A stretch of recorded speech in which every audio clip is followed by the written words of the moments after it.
Kayak ada istilah aku yang tersakiti aku gitu ya. yang tersakiti oleh kerajaan Tumapel kan. Nah itu.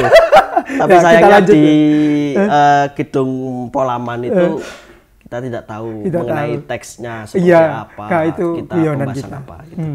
Guyonan historis. Historis ya. Iya, guyonan Bisa historis. dikatakan Kudu gitu. harus ada guyonan historis. Ya.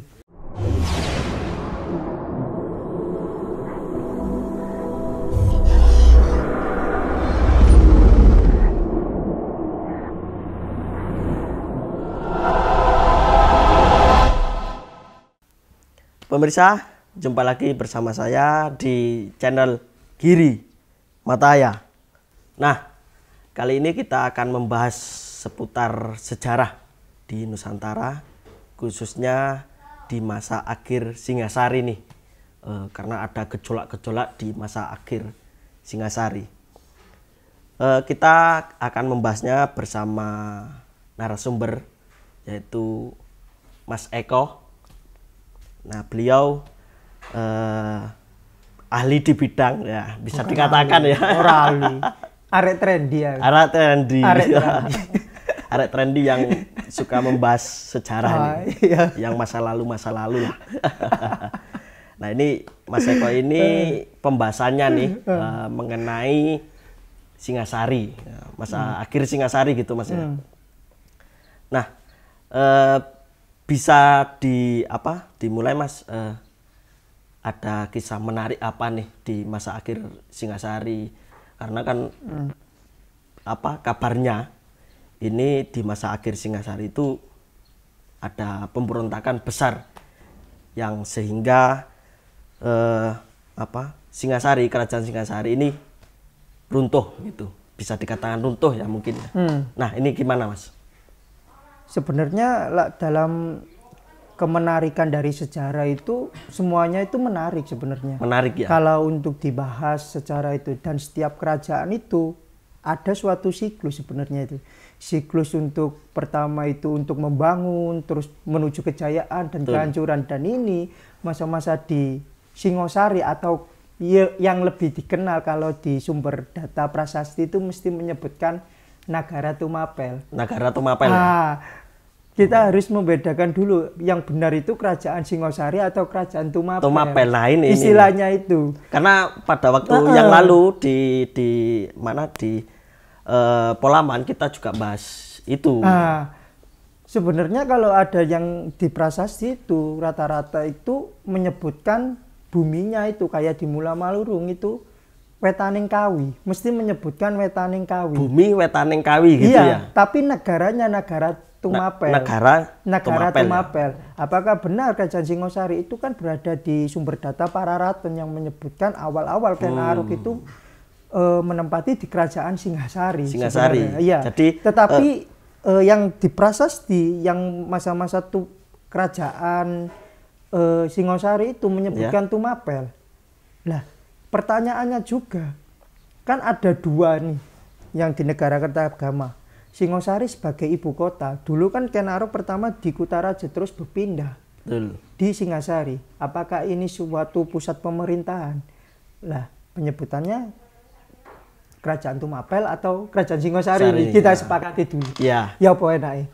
Nah, kita menurut ini aja istilahnya, karena sejarah bukti utama adalah sumber primernya adalah prasasti. Begitu Mas ya? Iya. Kalau kita bicarakan mengenai istilah ini, apakah pernah ada di prasasti yang ada di Majapahit kelanjutan dari kerajaan Singosari itu menyebutkan nama Bre, istilahnya di Pararaton Bre Singosari? Gak ada. Gak ada. Mesti penyebutannya Bre Tumapel. Nah, kita sepakati dulu bahwa namanya kerajaan ini adalah Tumapel, tapi pusat pemerintahnya ada di Singosari. Yang terjadi pemberontakan. Nah, ini lanjut di pemberontakan ya.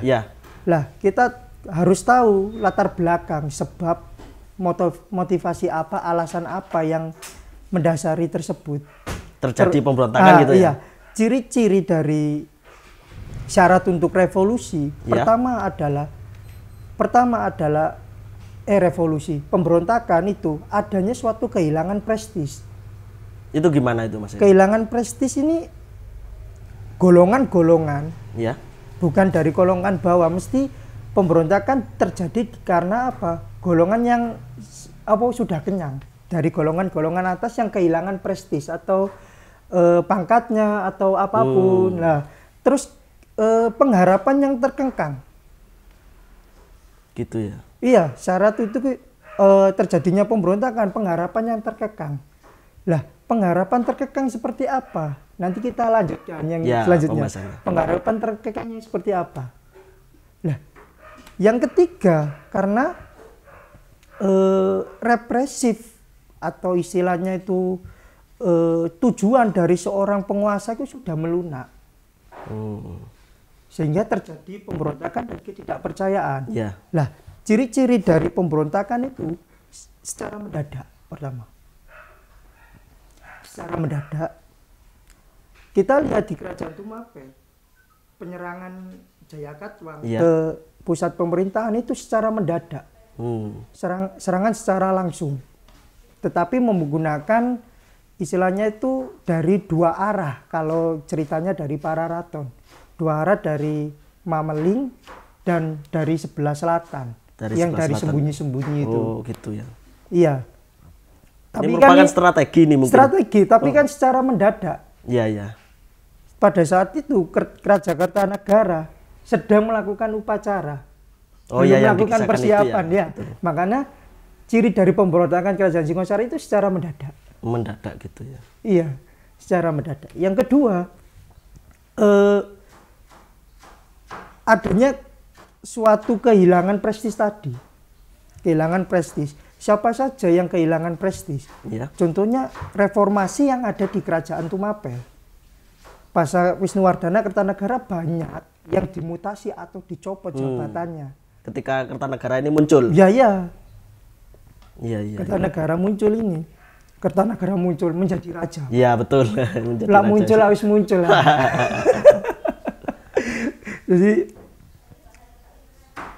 apa itu?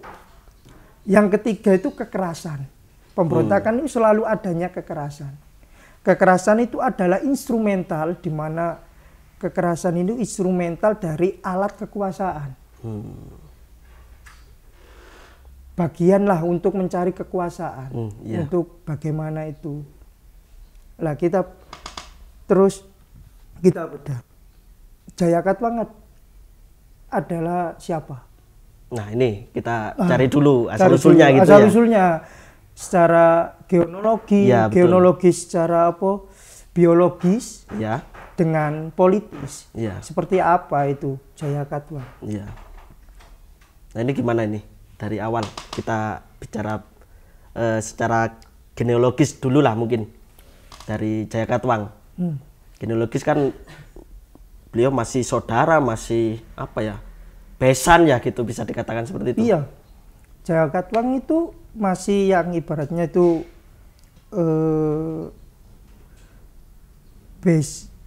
mantunya Wisnuwardana karena menikahi Turuk Bali, namanya adiknya dari Kertanegara. Berarti kan adik ipar dari seorang raja Kertanegara. Iya, betul. Tapi kenapa melakukan seperti inilah itu dimungkinkan karena apa? Klaim kekuasaan gitu mungkin. Apa ya? Lebih tepatnya itu jika kita mengacu ke politik pertikaian, ini adanya suatu klaim historis sebenarnya yang dilakukan Jayakatwang bersama dengan Arya Wiraraja. Oh, gitu. Ada apa ini istilahnya kerjasama mungkin ya dengan Arya Wiraraja, atau bisa dikatakan apa? Saling konsolidasi seperti itu ya. Karena Arya Wiraraja ini kabarnya nih. Apa konsolidosa? Bisa dikatakan seperti itu ya. Konsolidosa gitu ya. Karena melakukan dosa-dosa politik gitu. Dosa toh lagi. Konsolidosa apa konsolidasi? Nah, itu bisa terjadi karena kita tahu kan jika mengacu kepada untuk mencapai tujuan kekuasaan, politik adalah cara untuk mencapai tujuan. Bukan hanya tujuan kekuasaan dan apapun. Nah di sini Jaya Katwang melakukan klaim historis. Klaim historis sebenarnya dia adalah penguasa seluruh Jawa. Sampai segitunya ya Jaya Katwang? Loh, iya. Kita tahu bahwa dulu penyebutan mesti kan menyebutkan Jawa Dwipa. Jawa Dwipa, iya. Betul. Nama kerajaannya apa gitu, apa pusatnya kerajaan di mana mesti. Tapi lah menyebut suatu kepulauan adalah Jawa Dwipa.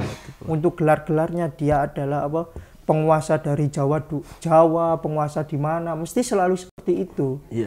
Makanya secara klaim historis dia adalah keturunan raja dari kerajaan Kadiri sebelumnya.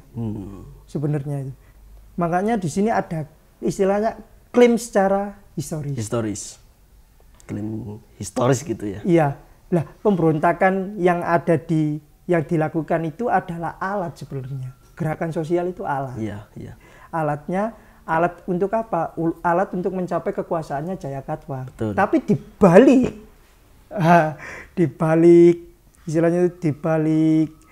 penyerangan pemberontakan Jaya Katwang itu ada siapa? Sebelumnya itu seperti apa?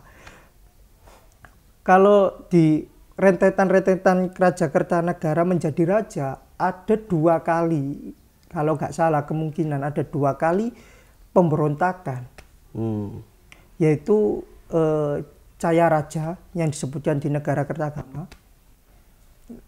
Kalau nggak salah ya di Pararaton itu namanya itu Klonoboyo. Klonoboyo ya. Klanabaya. Baya Boyo. Tutup tambak boyo. Apalagi tambak beras dan lain. Klonoboyo. Terus Maesa Rangka. Ini kan ada 2 rentetan. Iya. Pemberontakan sebelum Jaya Katwang pemberontakan. Bagaimana caranya mencari dukungan Jaya Katwang? Iya. Sehingga apa? Wilayah-wilayah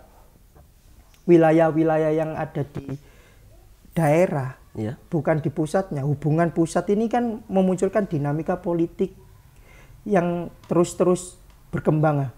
Makanya hubungannya itu seperti apa sehingga apa bisa terjadi serangan diam-diam dan terjadi serangan. Ya, betul. Itu hubungannya seperti apa? Lah, itu mungkin belum ada suatu kejelasan sepertinya. Kayaknya mungkin ya. Mungkin belum ada data di mana menjelaskan bagaimana hubungan dari antara pusat kerajaan dengan Watak, dengan Wanwa, dengan Duhan itu seperti apa? Belum terkoneksi gitu mungkin ya. Apakah adanya suatu mispersepsi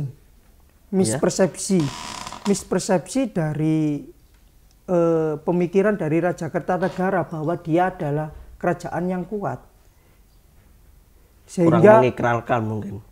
Bukan kurang mengikrarkan, toh apa itu istilahnya itu kurang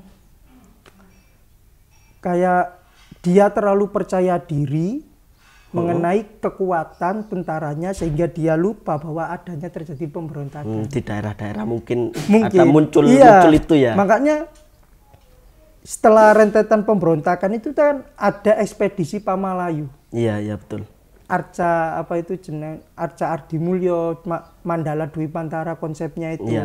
Sampai dikisahkan di Pararaton itu membawa seluruh tentaranya di situ. Dan ini kan terjadi kekosongan tentara.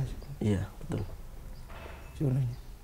Nah, ini menarik, mulai masuk ke apa istilahnya aktor. Aktornya adalah kita garis bawahi adalah Jaya Katwang nih. Nanti biar bisa berkembang lagi. Nah, Jaya Katwang ini kan masih keluarga, masih istilahnya masih besan dan dikasih kepercayaan untuk menjadi pemimpin di daerah Kadiri ya. Nah seperti itu kemudian melakukan pemberontakan ini kan pasti apa ya istilahnya, ada dekeng atau yang mempengaruhi Jaya Katuang ini di belakang? Sebenarnya lah kalau secara biologis Jaya Katuang ini adalah keturunan langsung dari raja-raja sebelum kerajaan Tumapel, yaitu kerajaan Kediri. Keturunan. Iya. Satu. Kemudian menjadi menjadi hubungan secara biologis adalah dengan Wisnuwardana, adalah mantu. Mantu ya. Karena menikahi Turuk Bali. Turuk Bali adiknya. Dengan secara biologis juga hubungannya apa dengan Kertanegara? Besan. Karena anaknya yang bernama Ardaraja dinikahkan dengan anaknya putrinya Kertanegara. Ya karena Kertanegara tidak memiliki apa ya istilahnya, seorang anak laki-laki. Iya. Betul. Nah, ini gimana terus dari sana? Terus secara politis, ya, ini kan dikasih suatu wilayah, ya, di mana suatu wilayah itu yang bernama Bumi Wurawan itu. Bumi Wurawan. Iya. Wurawan lah gak salah negaranya itu. Gelang-gelang, bukan? Iya. Gelang-gelang. Ya, Gelang-gelang. Bumi Gelang-gelang apa negara Wurawan? Nah, itu bisa dicek. Aku lupa. Ya. Aku lupa. Pokoknya ada di Mulamalurung itu, prasasti Mulamalurung itu ada Wurawan sama Gelang-gelang itu. Mana buminya, mana negaranya lupa. Iya. Lah, ini kan secara politis kan ada hubungan kekeluargaan nih, ya, untuk menjadi suatu penguasa wilayah tertentu. Ya. Seharusnya kenapa kok Jaya Katuang itu merasa marah, merasa haknya, ya, masalah pengharapannya yang terkekang, seolah-olah dia itu tidak dihiraukan sehingga dijauhkan di pusat kerajaan. Iya kan? Iya. Jaya Katuang kan di sana sekitar daerah Madiun. Iya. Seharusnya jauh ya. Iya, seharusnya Jaya Katuang itu kalau keturunan dari kerajaan Kediri harusnya berada di Kediri atau di Daha. Iya, betul, ini yang menjadi pertanyaan dari kemarin. Kok gak ditaruh Kediri aja? Ya karena Kertanegara menjadi Yuwaraja di sana. Oh, di sana. Iya. Tapi betul. Pas jadi raja, apakah ditaruh di sana? Langsung dipusatkan di ibu kota. Iya, tapi di negara Kertagama itu menyebutkan bahwa Jaya Katuang itu menguasai daerah Daha. Apakah ini setelah Kertanegara menjadi raja? Ditaruh di sana? Nah, ini jadi pertanyaan ini. Iya. Silakan para pemirsa untuk mencari sendiri. Ini suatu pertanyaan yang sangat menarik. Oke, Mas Eko. Nah, ini mencoba mencari aktor di belakang Jaya Katuang nih. Tadi kan sempat di depan menyebutkan ada pemberontakan sebelumnya. Iya. Si siapa? Maesa Rangka dan Kelonoboya atau Jaya Raja atau ini dua orang berbeda atau orang yang sama gitu ya. Atau mungkin nih tanda kutip ya, mungkin Jaya Katuang dapat pengaruh dari Arya Wiraraja. Karena kabarnya di Pararaton atau negara Kertagama itu mengisahkan bahwa Arya Wiraraja ini seperti sakit hati, terusirkan gitu. Iya. Gimana ini? Iya. Jadi pengaruh ya, ada pengaruh dari Arya Wiraraja gitu. Sebenarnya itu semuanya itu bisa dikatakan sebagai aktor atau pelaku utama. Iya. Itu kan rentetan sebelum terjadinya pemberontakan pada masa Raja Kertanegara itu. Iya. Ada pemberontakan si Klonoboyo atau Jaya Raja atau siapa itu namanya itu. Maisarangka. Maisarangka. Terus ekspedisi Pemalayu, terus kekuatan dari eksternal kerajaan Tumapel yang baru yaitu dari Cina yang mengusik kerajaan Jawa, kerajaan Tumapel atau biasanya disebut kerajaan Tumapel. Terus penyerangan di Bali, penaklukan di Bali. Nah itu kan rentetan-rentetan. Nah sebenarnya siapa kan pertanyaannya siapa yang dibalik itu? Arya Wiraraja. Bisa juga ada persepsi yang mengatakan Raden Wijaya juga. Raden Wijaya sendiri malah? Iya ada. Oh jadi seperti itu. Ada lagi berkembang suatu pendapat bahwa apakah sebenarnya Raden Wijaya ini mencari kekuasaan baru. Jadi dalang dibalik kekacauan masa Singasari akhir ini bisa dikatakan ya, atau kemungkinan dari Raden Wijaya gitu. Bisa Arya Wiraraja, bisa Raden Wijaya, tapi kalau menyebutkan sebagai dalangnya adalah Raden Wijaya, ini adalah kecurigaan. Kemungkinan kecurigaan para peneliti atau pendapat-pendapat masyarakat yang menyukai sejarah. Iya. Mencintai sejarah masa-masa kerajaan ini. Persepsi apakah Raden Wijaya? Ini bisa dibuktikan di mana ini, Mas? Lah, mungkin prasasti, mohon maaf, Mas. Saya masih belum bisa, belum mempunyai sumber yang kuat gitu yang kuat, makanya tidak berani untuk mengucapkan bahwa Raden Wijaya. Tetapi kalau sumber untuk aktor di balik Jaya Katwang, itu namanya Arya Wiraraja atau istilahnya itu Banyak Wide. Banyak Wide di Pararaton gitu ya? Iya, Banyak Wide. Lah, kenapa sampai melakukan pemberontakan Banyak Wide? Melakukan strategi atau pemikiran untuk memberontak?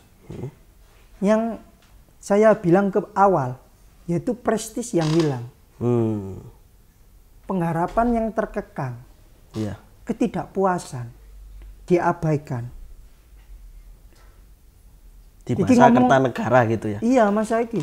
Misalnya prestis yang hilang, dia pertama ada di pusat kerajaan. Iya betul. Pusat kerajaan, terus dipindahkan, dimutasi langsung dipedhot dibuat nang adoh. Dibuat ning Madura. Iya. Iya. Kalau istilahnya di Pararaton ku songenep. Sumenep sekarang. Iya. Sale wong Londo gak iso ngomong songenep. Kemudian terus Sumenep. Ya. Terus ini kan adanya suatu prestis yang hilang. Memunculkan kemarahan. Lah, Arya Wiraraja tahu seluk-beluk dari pusat pemerintahan yang ada di Tumapel, yaitu di ibu kota Singasari. Di ibu kota gitu ya? Iya, ibu kota Singasari. Tahu seluk-beluknya, tahu secara geografisnya seperti apa, landscape-nya seperti apa untuk penyerangan tersebut. Ini kan adanya suatu prestis yang hilang tadi yang saya bicarakan. Ya kan? Karena ini mulai merujuk ini sudah. Iya, mulai merujuk. Kemudian apa yang diomongkan Arya Wiraraja ke Jaya Katwang? Kamu itu anak raja. Keturunan raja. Iya. Rajamu dulu itu dikalahkan oleh Ken Arok yang tidak memiliki kekuasaan yang sah, yang tidak sah. Iya. Jika kita mengetahui bahwa Ken Arok itu tidak mempunyai kekuasaan yang sah, tetapi setelah mengalahkan Kediri mempunyai kekuasaan yang sah. Iya. Dibilangin seperti itu. Lah, ini munculnya apa? Klaim historis. Dari Jaya Katwang tadi ya. Kisah penyerangan Ken Arok ke Kediri untuk menggulingkan kekuasaan. Kekuasaannya siapa? Kerajaan Kertajaya. Iya betul. Istilahnya apa ya? Pengakuan secara diobong-obongi dulu gitu ya. Jaya Katwang itu ya. Iya, tetapi dengan cara apa? Ini kan istilahnya itu klaim secara historis. Makanya adanya suatu gerakan sosial atau apa itu adanya suatu klaim terhadap penguasa. Iya.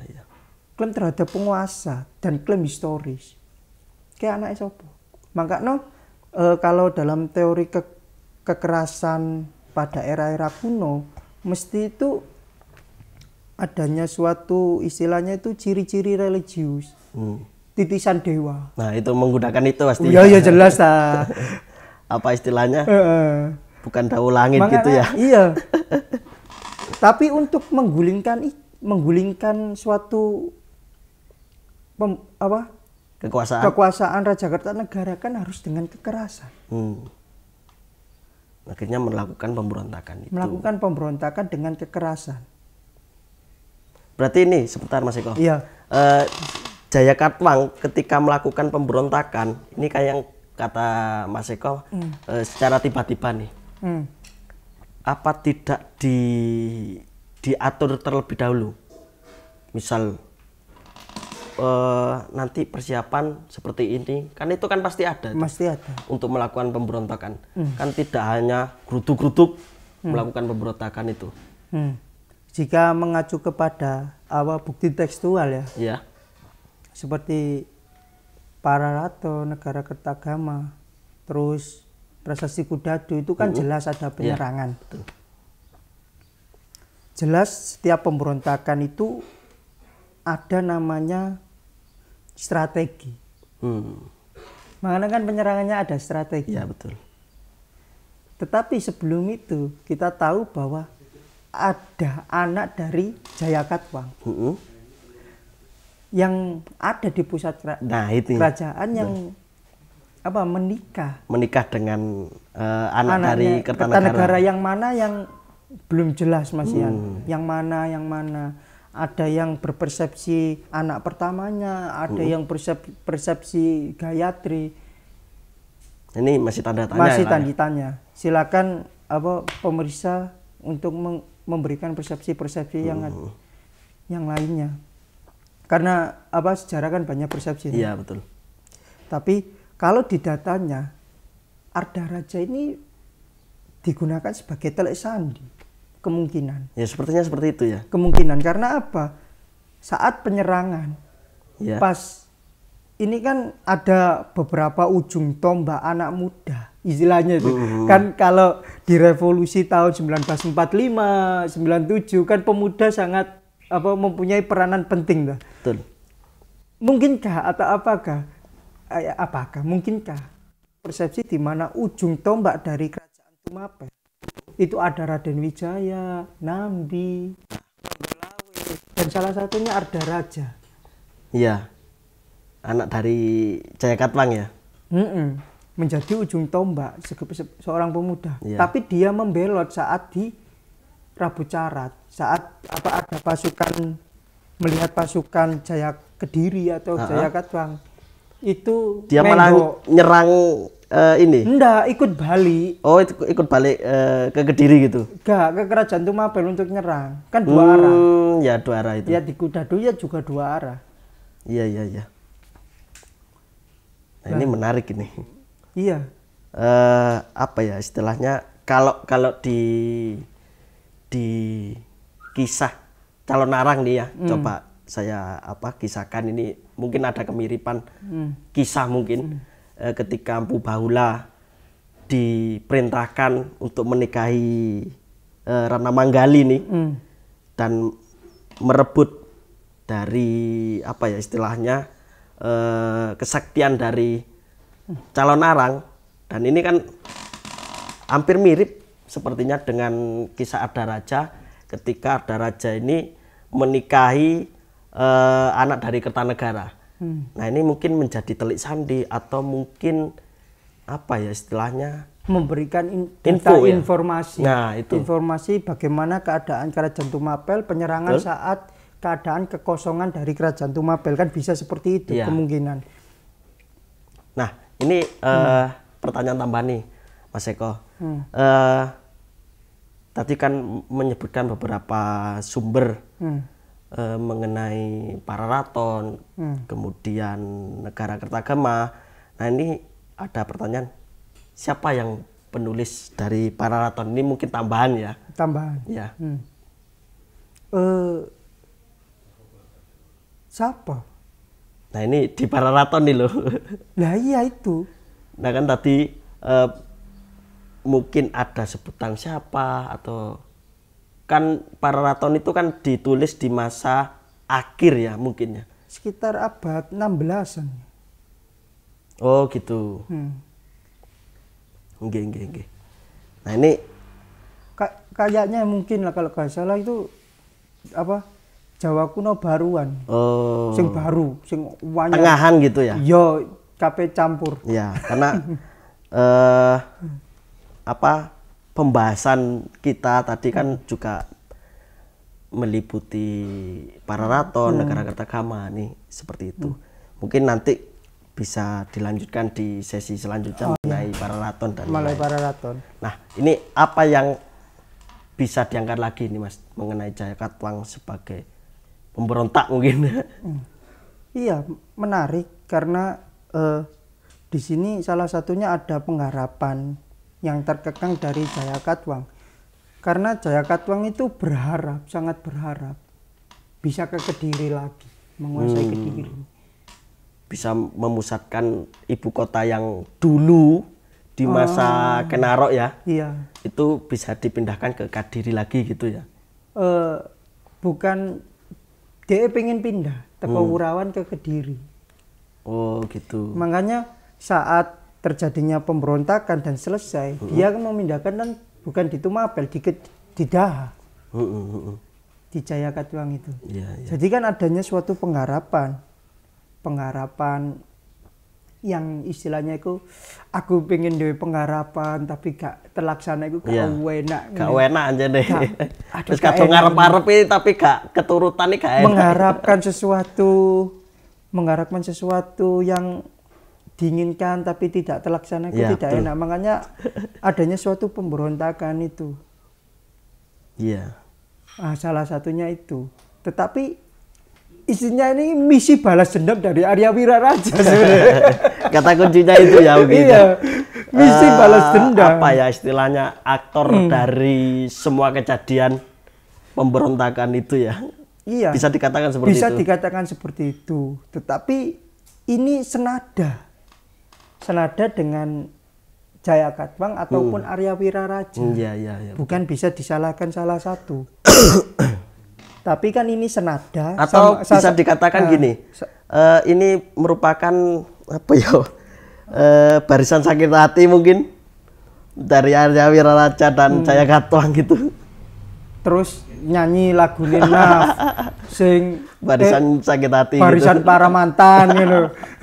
Para mantan yang tersakiti kan sempat memerintah di ibu kota gitu kan kota, iya. Kemudian dipindah gitu kan mungkin sakit hati kan. Barisan para mantan, para mantan yang tersakiti. Bisa dikatakan gitulah. Ya bisa sebenarnya. Kan orang-orang sakit hati semua. Iya betul. Barisan sakit hati. Nah ini apa lagi? Terus yang barisan menarik. sakit hati. Terus mari akhir itu kan di Pararaton kan Jaya Katuang menulis puisi di Polaman. Nah ini. Aku kayak ada aku yang tersakiti aku gitu ya. Yang tersakiti oleh kerajaan Tumapel. Nah itu.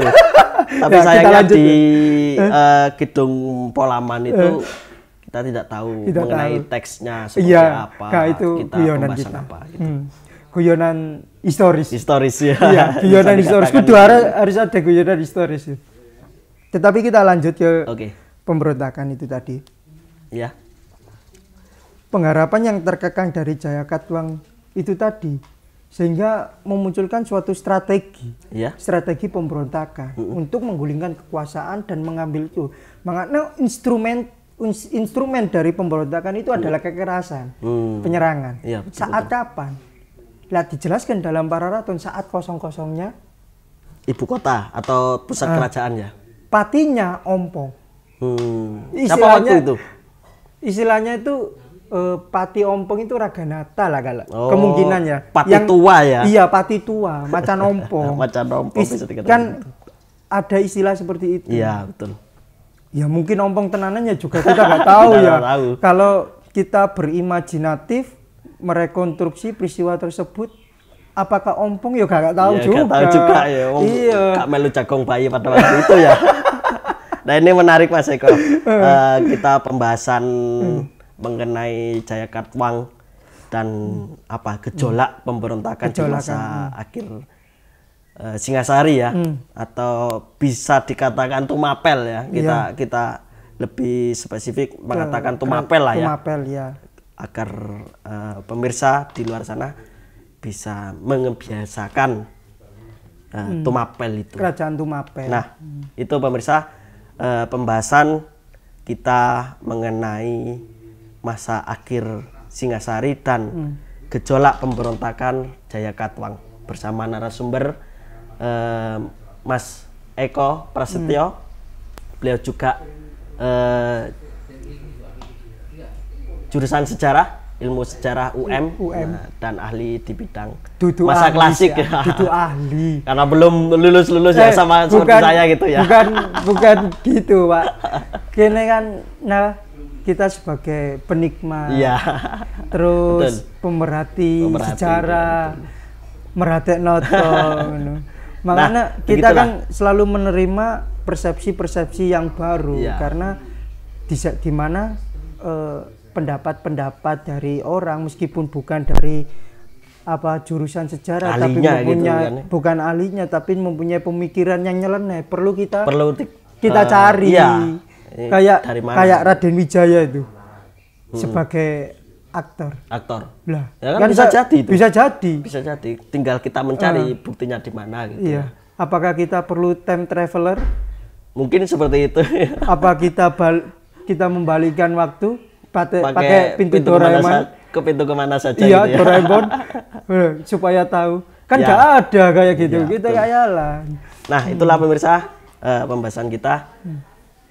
Tetap ikuti video-video kami di channel Giri Mataya.